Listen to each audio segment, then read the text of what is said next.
the Niners have a lot of offensive weapons here. The one I want to have a little discussion about here is George Kittle. He's been so disappointing over the last few years, and he's been injured. And I hate to throw out the injury prone verbiage here because I don't believe in injury prone players. He's just had a string of bad luck. But is he still in your top 3 tight ends? I mean, typically he's one of the big 3. Do you still consider him as top 3, not only for Dynasty, but in redraft for this upcoming season? Dalton, let's start with you. Dynasty, I do. I believe I just believe in talent. So I don't really look too much at situation. I'm a firm believer that talent always plays itself out. And I think there's a lot of question marks when you have a new quarterback change from Jimmy Garoppolo to Lance. The thing is, we don't know specifically who he's going to target. We don't know if it's going to be Debo. We don't know if it's going to be Ayuk. We don't know if it's going to be Kittle.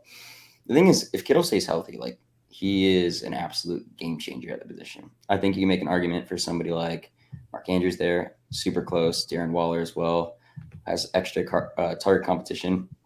So Dynasty, I have him 3. Redraft, I'll probably have him 4 behind Andrews, just because I don't know what's going to happen. But I'm just going to believe in Kittle as one of the best tight ends in the league, hands down. Dynasty. All right. How about you, Alexis? Same exact answer as Dalton. Yeah, I mean, I think when Kittle's healthy, he's one of the best in the league. I mean, I could even say for me top 2, but I think, yeah, I don't know. We'll see what happens. I think it's an interesting point, seeing with the quarterback change, seeing how much he'll be targeted. It could be more. It could be less. It could, we don't know. But yeah, he seems like a really, good guy as well from what I've heard and what I've seen. So I really want him to get healthy because I hate to see guys like that always getting hurt. All right, Russ. No. Though I know a few people that have met George Kittle, and he is as awesome as he seems, by the way. At least that's what I've heard. And dresses fantastically. Oh yeah. Like ridiculously loud print rompers. It was something I would never for the life of me do, but good for him for being able to pull that off. I mean, especially in Dynasty, I mean, I have Pitts, Andrews, Kelsey as my top 3. You can't not put him top 5, even though I don't like saying injury prone either, but soft tissue is a little different where some people's hamstrings just aren't what other people's are. Like AJ Brown, I don't think he's ever going to play a full season. Kittle's the exact same way. He always tweaks something, pulls something. And he missed 3 games last season. That's pretty normal these days to miss 2 or 3 games.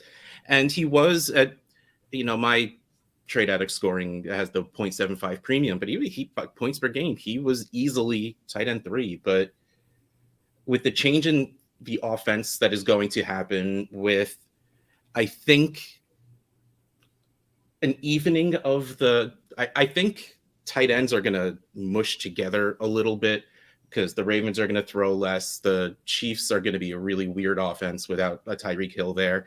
And Waller with Adams. I think we're going to find this big mush of tight ends, and clearly with Pitts just 3,000 miles away from everyone else because he's Kyle Pitts. That I don't think I would spend to get Kittle. It's funny. Give me Schultz plus. That's been my answer to almost every tight end's question. Just give me Schultz plus and I'll be fine. Move down a little bit. Will he finish as a top 5 tight end? Most likely. But he's also 28, turning 29. And Dynasty players are... Ageist is nice.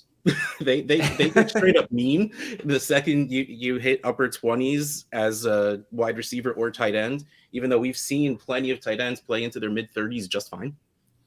But the combination of everything Kittle has going on, he's at the bottom of a tier, in which case I'll just wait 2 more players and grab someone I feel just as comfortable with and not have to spend as much. And just in case you're curious, because you brought up a great point about kind of if you can wait to get him. And currently, if you're doing underdog best ball drafts, he's the tight end 5 currently and can be had in the 5th round very often. So that's the type of thing where if a guy like that falls, I will take those 13 to 14 very healthy games and very robust fantasy points, and then just deal with the few that he misses. Yeah, 5th round is great price.